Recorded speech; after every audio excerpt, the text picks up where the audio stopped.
ये परिवार वही है जिन परिवार पर आरोप लग रहा था कि इनके द्वारा धर्मांतरण कराया जा रहा है। क्या मामला है, थोड़ा सा बताएंगे क्या? आपका नाम क्या है? मेरा नाम चंचला है और मैं इस पे फैमिली की मेंबर हूँ और मेरी शादी हो चुकी है। एक्चुअली अभी मेरी डिलीवरी है तो इसलिए मैं यहाँ पर आई हुई हूँ। और कल 11 बजे या 11:30 बजे का किस्सा है कि बजरंग दल और विश्व हिंदू परिषद के लोग जो हैं वो अचानक एकाएक यहाँ आ गए और जैसे वो लोग आए तो वो लोग नारेबाजी, जैसे आप देखते आ रहे हैं, नारेबाजी करना शुरू कर दिए, तोड़फोड़ करना शुरू कर दिए। और ऐसा हुआ सर कि माहौल बहुत ख़राब हो गया। पुलिस प्रशासन ने अपने तरफ से जो कोशिश कर सकते थे वो करने की कोशिश की, लेकिन वो लोग भी उनके भीड़ के सामने वो कम थे। और जो बोला गया है, आरोप लगाया गया है जबरन धर्मांतरण का, ये बिल्कुल सरासर गलत है सर। और आप जितने लोग भी मोहल्ले के जो स्थानीय निवासी लोग जो स्टेटमेंट दिए हैं, मैं न्यूज़ एनडीटीवी के माध्यम से निवेदन करना चाहती हूँ, आप उसकी परख कीजिए। ये बिल्कुल सरासर गलत है। आप यहाँ स्थानीय लोग ये बोल रहे थे, मैं सारा न्यूज़ देखी हूँ रात को 2:30 बजे तक, वो लोग ये बोल रहे थे, एक महिला है वो बोलती है, हेमा नाम की महिला, कि यहाँ 25 साल से ये काम चल रहे हैं। एक लड़का बोलता है यहाँ 1.5 साल से काम चल रहे हैं धर्मांतरण का। एक औरत बोलती है 3 साल से। ये स्थानीय तो इनको पता नहीं क्या? हम तो यहाँ पैदा होने से पहले से रह रहे हैं।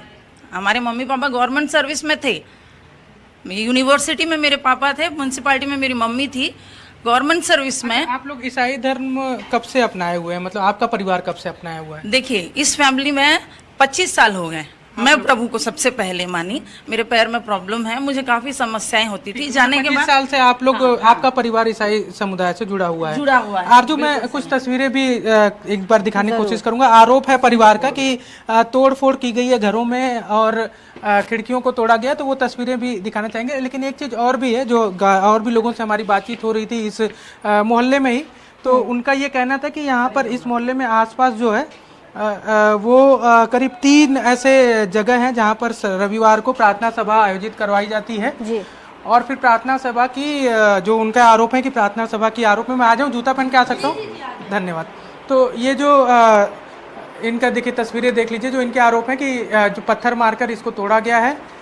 घर के सदस्यों का ये भी कहना है कि इनके साथ मारपीट भी की गई है और इसको लेकर शिकायत भी दर्ज कराई है। बिल्कुल, तो यहाँ के मोहल्ले की तस्वीरें आप हमें लगातार दिखा रहे हैं। मैं लौटूंगी आपके पास। हमारे साथ कांग्रेस नेता अमित श्रीवास्तव जुड़ चुके हैं। अमित जी, स्वागत है आपका एनडीटीवी पर। आपने मुख्यमंत्री विष्णु साय को सुना होगा, वो कहते हैं 2 चीजें हैं जो हम बिल्कुल नहीं सहेंगे, एक धर्मांतरण, दूसरा मानव तस्करी। क्या लगता है कि सरकार काम कर पा रही है?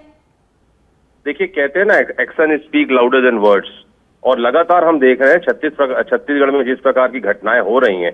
और वैसे भी मैं आपको बता दूं, संविधान के अनुसार भारत के हर व्यक्ति को अपनी मर्जी से किसी भी धर्म को मानने, पालन करने और प्रचार प्रसार करने की आजादी है। लेकिन अगर कोई एक धर्म से दूसरे धर्म में जबरन किसी को प्रभाव या बहलाव फुसलाकर धर्म परिवर्तन कराता है तो उसको गैर कानूनी माना गया है। लेकिन मैं आपको फिर कह दूं कि धर्म परिवर्तन की आड़ में जिस प्रकार की राजनीति यहाँ पर हो रही है और धर्मांतरण के आरोप तो लग रहे हैं लेकिन कार्रवाई नहीं होना, बस नाटकीय राजनीति तो कहीं नहीं है। भाजपा केवल राजनीतिक लाभ लेने के लिए इस मुद्दे को हवा दे रही है। और अगर विवादित घर वापसी जो कार्यक्रम ये कहते हैं, क्या वो दिखावा है कि सियासी ड्रामा है? और ये तो लगातार 18 महीनों से कह रहे हैं आरजू जी कि हम कानून लाएंगे और हम और इस कानून को सख्त बनाएंगे। आप जब एक कानून बनाते हैं, नोटबंदी पूरे देश में लागू कर देते हैं, आप उसी प्रकार से जीएसटी लाते हैं, बिना कानून बने उसे लागू कर देते हैं और आज सब उसे अडॉप्ट कर लेते हैं। ऐसा कोई कड़ा कानून आप क्यों नहीं लाते? देखिए, जिस प्रकार से मैं आपको बता दूं कि 28 राज्यों में केवल 10 राज्यों में अलग से कानून है। सबसे पहले अगर आप देखेंगी तो उड़ीसा में, देश में सबसे पहले 1967 में फ्रीडम ऑफ रिलीजन एक्ट आया था 1967।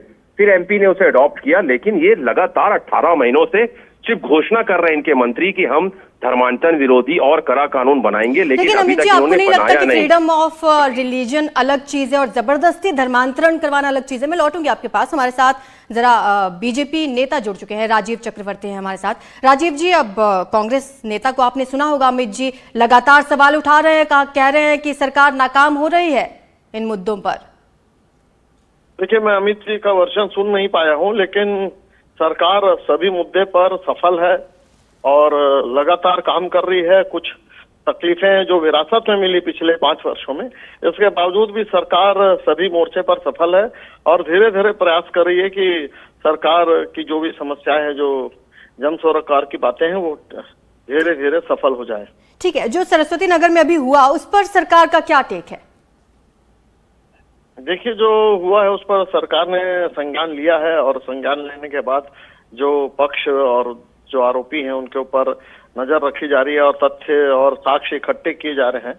और धर्मांतरण एक उर्वरा भूमि बन चुकी है, जो धर्मांतरण जो मिशन है उसके ऊपर काफी ध्यान है, क्योंकि ये डेमोग्राफिकल बदलाव करने के बाद यहाँ पर राष्ट्रांतरण की जो बात होती है जी, वो जो उसके ऊपर काफी नजरें हैं सरकार की, क्योंकि हम देखते हैं कि झारखंड में और नॉर्थ ईस्ट में जो उत्तर पूर्वी क्षेत्र है वहां पर डेमोग्राफिक बदलाव के बाद एक बहुत बड़ा एक हिंसक प्रयत्न किए जाते हैं कि वहां पर सांस्कृतिक बदलाव हो, सांस्कृतिक एक क्रांति हो, ताकि वो तो क्या सारे राज्यों से अलग अलग तस्वीरें और खबरें सामने आ रही हैं धर्मांतरण की, लेकिन हम छत्तीसगढ़ पर ही बात करेंगे। अमित जी, मैं चाहूंगी कि आप सीधा राजीव जी से सवाल करें।